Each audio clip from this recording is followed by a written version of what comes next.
said, I was running the project, and I said, let's go ahead and put in 2 granite or stone steps there, and at least to match it so it looks like it's natural. We didn't have the granite because this granite is hard to come by these days. This granite came out of the quarry, which is up above the Rocky Hill racetrack, Rocky Hill.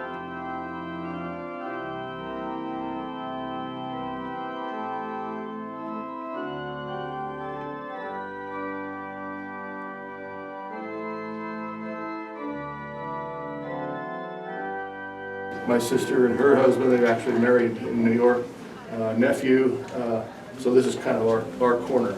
But some of the pictures go back to World War I, and we did this, and we missed a lot, but you know, eventually maybe we'll catch up with it. These 3 young people here are all on active duty right now. Nikki Taylor, who went to Menachie, she's a senior at the Air Force Academy in Colorado Springs. Her brother is a first lieutenant in the reserves, and this is Skylar White. He's in the Navy, and he's going to be on submarines, and he's going through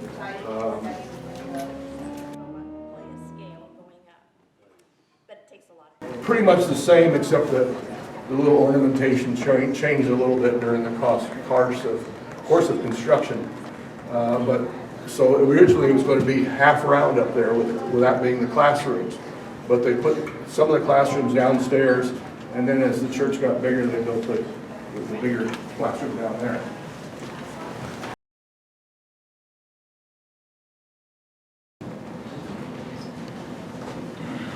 We kept track of everybody.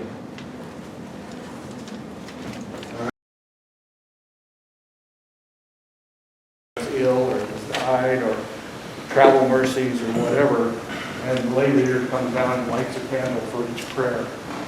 Now the irony of this was given by Mr. and Mrs. Faggart in honor of their parents, and that's whose funeral I'm going to. Probably the most beautiful stained glass windows in Porterville. The architect, when he designed this place, was from the Bay Area, and he was so taken back by the orange trees, because that's when the oranges were just starting to get to be a big item. So you'll see that most the stained glass windows are colors of blue and gold and red, and these stained glass windows represent the changing of the season, you know, from dark to green, so forth. And there's something very unique.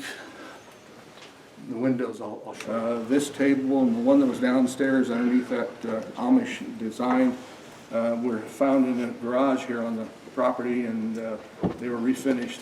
We kind of have a feeling that this may have been a communion table at one time, but it is an original piece of furniture from the church. As is, when you get up there, you'll see in the corner there's a hand-pumped organ. You pedal it, and that was the original organ here in the church also, and it's restored a few years ago. The organs like this are extremely expensive to maintain. Right. I mean, you're talking about brain surgeons to do this work.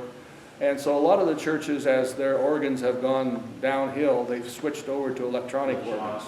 And frankly, they can get really good sound out of them, but you just don't get the ambience of a pipe organ. So there are, but to answer your question, I know of half a dozen organs in town, churches that have organs, but nothing in town like this.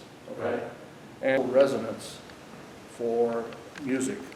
So all this wood helps the sound of the music, and the singers and people that come here in concert and choirs, they're just taken back by the sound of the church to their ear as musicians. And so that's one of the features of having a church that has so much wood in it, is the resonance of and the sound. If you look up at the ceiling, you can see that's a very unique ceiling up there. There have been some people that have likened it. This must be what the bottom of the ark looked like, upside down. And yeah, okay, whatever you think. But it is very unique.